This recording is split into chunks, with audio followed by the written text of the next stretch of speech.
You're such an asshole. Alright, here we go. Hey Aaron, returning customer here. This time it's about my younger brother, 23, and I'm 24. He's basically fucked. I was wondering if you had any advice on how I could help him get unfucked and how he can help himself for his sake and for the sake of my 2 young nephews, 1 and 3 years old. You guys just know where it's going. You just know where it's gonna go. And I knew it when I was scanning this first. Here it goes. Between my mom and my dad's failed relationships, there are a total of 7 marriages.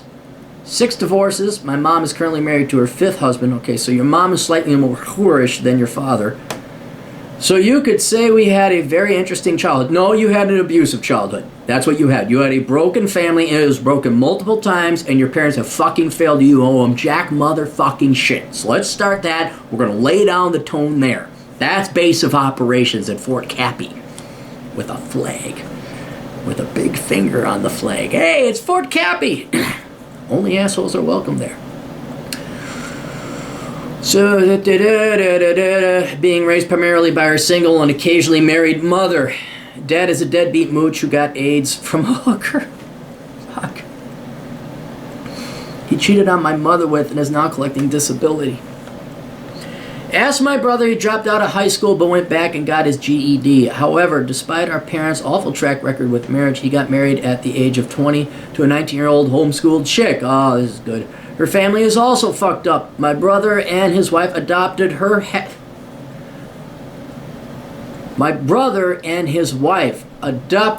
half-brother because her mom is a crack addict and couldn't take care of the child. Do you guys live in Wyoming? Because, come on, is this Wyoming? Tell me it's Wyoming. It's gotta be Wyoming, isn't it? Fucking. You guys wonder why I don't give a fuck about the country anymore. You wonder why I am this is fucking it. Not this particular, it's just like, fuck it. Just fuck it. Till we prune the tree a lot, the tree will die and I don't care. They decide to have their own son after adopting her half-brother, even though they can't really afford 1 child, let alone 2, of course. My brother makes $12 to $13 an hour, and she works at McDonald's part-time. They do have extremely cheap living, about $350 a month in the middle of BFE, and I have saved them thousands doing all their automotive repairs. Good, so you're bailing them out and enabling them. Living with them is her... let me guess, me and the other taxpayers are also helping them out somehow. Correct? We gotta be. Don't tell me they're not on EBT. Don't tell me they're not collecting some fucking check. And now you're wasting your precious finite life on these assholes. Living with them is her 21-year-old brother who just started a job making $10 an hour and spends most of his time smoking pot and playing video games. My brother also just graduated from National Guard basic training where he probably went to escape the wife and kids for a short while. He has said that there might be a job opportunity at the local National Guard armory where I imagine he'd be making more than $12 to $13 an hour. Let me explain something about low wages. The difference between, say, $1 or $2, if you're making $10 an hour, maybe you make $12 an hour. That matters to single people without children. Like, that was a big deal. I went from $6.90 an hour up to $7.34 an hour. And now this is the 90s, so a little bit of inflation, of course. And then I went up, I think by the time I was done, I was up to, was that nine and change? But I was just me. I didn't have to split it per capita among 4 other fucking parasites and idiots and pot smokers. Right? So it doesn't matter if he makes 12 to 13 or she makes 10. You're all fucked. You're all mathematically fucked. Oh, we got a 50-cent an hour raise. Well, good for you. You're just slightly less fucked. There's slightly a little bit more lube on life's dick as it fucks you in the ass. It'll hurt slightly less, but oh, it's still gonna hurt. No, by the way, that dick in your ass, yeah, that means you're still being fucked. Another big problem they have is pot. My brother basically worships Joe Rogan and adopts any opinion of Joe's as his own, especially his stance on pot. Him, the wife, and her entire family, teenagers and adults, nearly all smoke weed. I don't necessarily mind the pot smoking, but the fact that they Do it right outside the window in front of her younger siblings makes me angry. Oh, you care. You still have a heart. So nice to see young men like that. Like I said, don't worry. Life is going to take that heart and it's going to replace it with a pump. And you guys all think I'm dark. You all think I'm cynical and pessimistic. You just wait. You just wait. It is going to happen. You can either let it happen, be okay with it, or you can try and fight it. One's easy, one's really hard. I don't necessarily know. And I'm afraid that my nephews will grow up on this weed-infested environment. Yeah, they will grow up in that weed-infested. They're all fucked. Every child born right now, fucked. They too are getting diddled in the ass. Well, primarily by their parents' stupid mistakes, but life is fucking them in the ass. What would you suggest he does to get headed in the right direction? I can't say it to be wrong. Just wrong. But true. And do you think I should continue trying to help him even though he doesn't seem like he's helping himself? A part of me loves the guy because he's my brother. Oh, the blood and water shit again. And we both shared a miserable upbringing, but another part of me feels obligated to help him because just that, he's my only brother. Wow.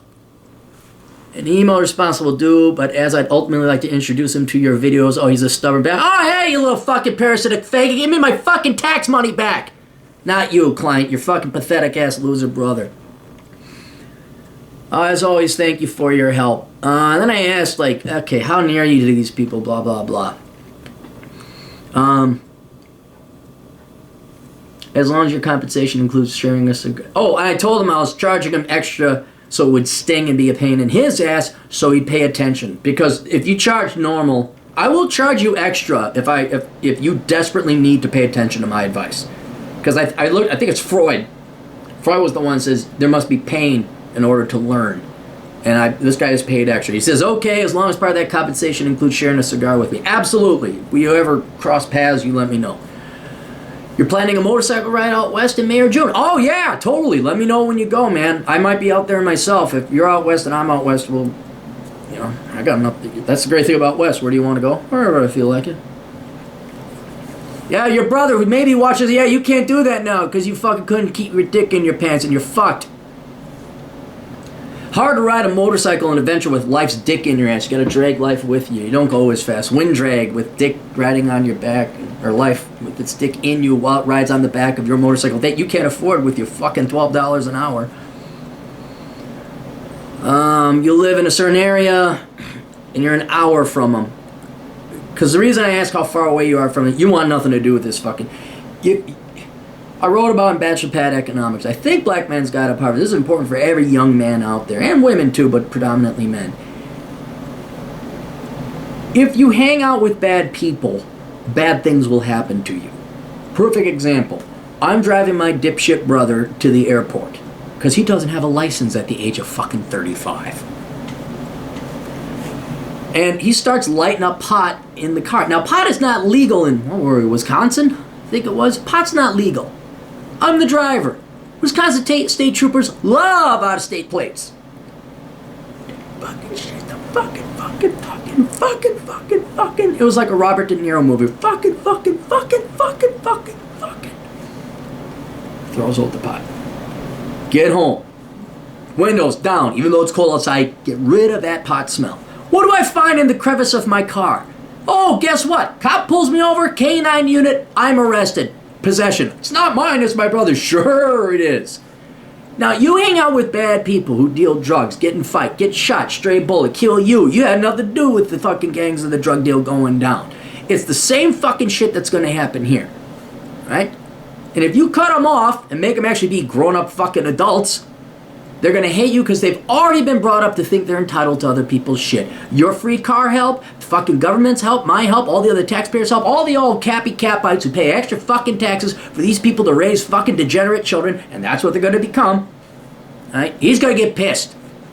He's going to blame you because you owe him a living. So he's an hour away. You don't see him much at all. Good. You don't really expect any real backlash. Yeah, if they could sober up and not be like, dude, man, you gotta owe me money, man. Just slander and falling apart to her immediate family is literally loosely strung together. Okay. let's assume optimistically, let's watch some Disney movies and listen to the Democrat Party some more, huh? The only hope he's got is that the National Guard took him in, and I'm fucking surprised about that. He goes career military, he signs up, switches from guard to fully active, and he doesn't do no more pot. He gets fucking serious about this shit. He's removed. He himself is removed from this toxic environment. Hopefully, the woman divorces him, or he divorces her, one or the other. But let's just, again, Disney movie. He goes stationed overseas, whatever training, gets a specialty, goes an officer candidate school, becomes an officer, gets his degree on the GI Bill, and he pulls him and his family out of this fucking mess. And that's a 5-year plan minimum. It'll already immediately get better because he'll have some food, clothing, shelter, insurance, not to mention he'll get off the fucking government dole. And then he has some insurance to pay for the family, all that other stuff. He gets a vasectomy. You guys are bad genetics, all right? And don't think I'm trying to slam on you, okay? I got a vasectomy. I'm bad genetics. I'm just smart enough to fucking realize it. It's like, no, there ain't gonna be no more fucking Clarys. No, it ends now. And he just handles the 2 kids, one adopted, one that he has legitimately or biologically. He handles them now, all right? Family moves with him to wherever he's stationed. Live on base, cheap living, stern talking with the wife. I am the head of the household. No fucking bullshit, no fucking drugs, no fucking pot. Like a 180 turnaround, okay? Through the military. That's the best. And whether he goes in the military or not, they gotta stop doing pot. That's it. That's simple. Stop doing pot, because that's my money going to that. Right? They don't need pot. That's a luxury item. I can't afford. The taxpayer can't afford. So that's it. Maybe the next best thing, they clean up that, no more pot, and they just work. They got low living expenses. You can do it. You can live cheap. You don't have to have a lot of money. But they stay out of trouble. They stay out of crime. They kick the fucking brother-in-law or her brother out. No pot unless he's paying rent. There's no pot. No pot. No drug. Nothing else. Clean living.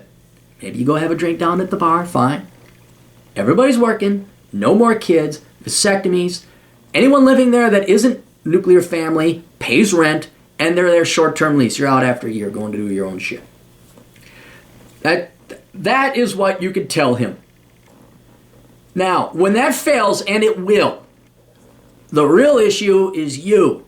You foolishly, though caringly, and I can forgive you for that, think this degenerate piece of shit has hope. Okay? He does not. He has no hope whatsoever. And you will ruin your life. I have seen people ruin their lives trying to chase their good human time after bad human time. Trying to save degenerate pieces of shit that just never should have been born in the first place and should just die. Right? Now, I know you get blood and water and all that other shit. Okay, now, you need to grow up yourself and realize the reality of the situation. Your brother is a fucking loser. You have one obligation to him, as far as I can tell, being a moral man. This has nothing to do with him being your brother. You tell him the truth. You tell him about the military. You tell him to knock it the fuck off. And you say, I'm not talking to you again until I see some fucking improvement and there ain't no fucking pot and there's no more adoption and blah, blah, blah. You have your standards. And then, hopefully, he turns around. You can have somewhat of a normal functioning relationship. That's not going to happen, so you need to work on you. For that 99.999% chance it's not going to happen. And that is, you need to forgive yourself and move on with your life and have nothing to do with this person at all. That's it. You just got to get rid of him. Because he has chosen. Don't tell me, oh, he came from this environment. I'll point out not Dr. Walter E. Williams. Who's the other guy? Brain surgeon, ran for president. That guy, he made a choice. He came from a horrible environment. Crime, everything. He made a choice. Everyone makes choices. This Democrat leftist bullshit, oh, there's the environment. No, we don't do that here. We don't, all right? And you will ruin your life if you have and you subscribe to that theory and philosophy, all right? Your brother has made a choice. Your brother chose to have children. Your brother chose to get married young. Your brother chose to adopt. Your brother chose to not work, pursue some kind of education to get a real job. He did choose to go to the National Guard. That's pretty good. And he chooses to do pie. No. So the real key thing here is for you to make your declaration, tell him to get his act together. He can still, as long as he doesn't do anything untowards to you. But if you find out after you have a stern talking with him, and 6 months later he's busted on pot charges, or the National Guard tests him and he gets kicked out of the National Guard, oh, there's another baby on the way. You walk. Too bad. Too bad for him. The real issue is if you're going to let that bother you, and you shouldn't. You should absolutely not. All right. So yeah, make your one plea.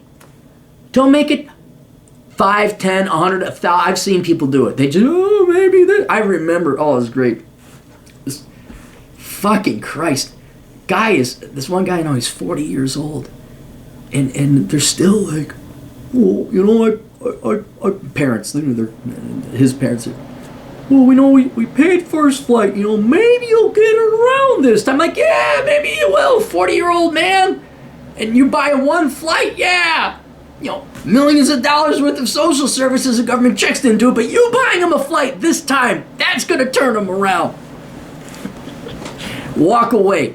Enjoy your life, man. Enjoy your life. Go find a nice girl, okay? Go have some fun. You ride your motorcycle. Enjoy your life.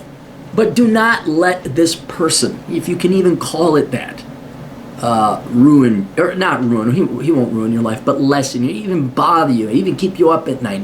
No, life's too short for that shit.